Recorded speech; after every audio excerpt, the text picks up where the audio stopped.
కల్తీన ఈ వ్యవహారంలో టీటీడీ మాజీ ఈవో ధర్మారెడ్డిని సిట్ అధికారులు సుదీర్ఘంగా విచారించారు. దాదాపుగా 10 గంటల పాటు ప్రశ్నించారు. టీటీడీ బోర్డు ఆమోదం తర్వాతే టెండర్ ఖరారని చేశామని ధర్మారెడ్డి తెలిపారు. రూల్స్ కు అనుగుణంగా బోర్డులో నిర్ణయం తీసుకున్నామన్నారు. తమ ప్రమేయం లేదని వివరణ ఇచ్చానని ధర్మారెడ్డి వెల్లడించారు. ఈ నెల 15న ధర్మారెడ్డిని మళ్లీ సిట్ ప్రశ్నించనుంది. రేపు విచారణ రావాలని వైవి సుబ్బారెడ్డికి నోటీసులు ఇచ్చింది.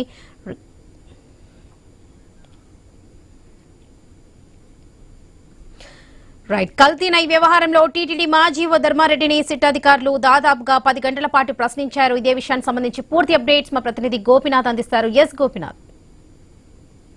టీటీడీ మాజీ ఈవో ధర్మారెడ్డిని సిట్ అధికారులు విచారణ చేయడం జరిగింది. ఎందుకంటే భక్తుల మనోభావాలు దెబ్బతీసే విధంగా కూడా గతంలో ఈ అనిమల్స్ ఫ్యాట్స్ తో కలిసినటువంటి నెయ్యిని తిరుమలకి సరఫరా చేసినటువంటి ఆ కంపెనీల పైన, ఆ కంపెనీకి టెండర్లు ఎందుకు ఇచ్చారనే దానిపైన నిన్న సిట్ అధికారులు విచారణ చేయడం జరిగింది. అందువల్లనే మాజీ ఈవోని నోటీసులు ఇచ్చిన తర్వాత ఆయన నుంచి హాజరవడం జరిగింది. దాదాపుగా 7-8 గంటల పాటు కూడా సుదీర్ఘ విచారణ జరిపిన తర్వాత ఆయన మరోసారి 15వ తారీఖున విచారణకు హాజరవ్వాలంటూ కూడా ఆదేశాలు ఇవ్వడం జరిగింది.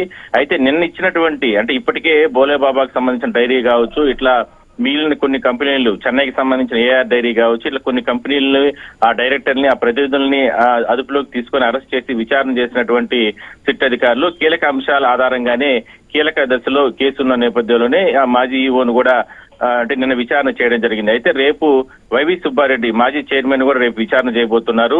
నిన్న తెలిపినటువంటి వివరాల ప్రకారం, ఎందుకంటే నిన్న ధర్మారెడ్డి విచారణలో కొన్ని ఆసక్తికరమైన వ్యాఖ్యలు చేయడం జరిగిందని సమాచారం. అంటే అప్పట్లో ఉన్నటువంటి ప్రభుత్వ పెద్దలు, ప్రభుత్వ సంబంధించినటువంటి అప్పుడు ఉన్నటువంటి చైర్మన్ ఇచ్చినటువంటి ఆదేశాల ప్రకారమే అధికారులుగా మేము ముందుకెళ్ళాం అంతే తప్ప ఇవన్నీ కూడా బోర్డు నిర్ణయాలే కానీ తనకు ఎటువంటి సంబంధం లేదని కూడా ఆయన చెప్పినట్లు తెలుస్తా ఉంది. అందులో భాగంగానే రేపు వైవి సుబ్బారెడ్డిని విచారణ జరిపే అవకాశం జరుపుతారు. దాని తర్వాత 15వ తారీఖున మరోసారి ఈయన విచారణ జరుపుతారు. మొత్తం మీద ఈ కేసుకు సంబంధించి కీలక దశలో వచ్చిన నేపథ్యంలో త్వరలోనే ఛార్జ్ షీట్ వేసే అవకాశాలు ఉన్నాయి. దాని తర్వాత కీలక అరెస్టులు కూడా ఉండే అవకాశం అయితే ఉంది.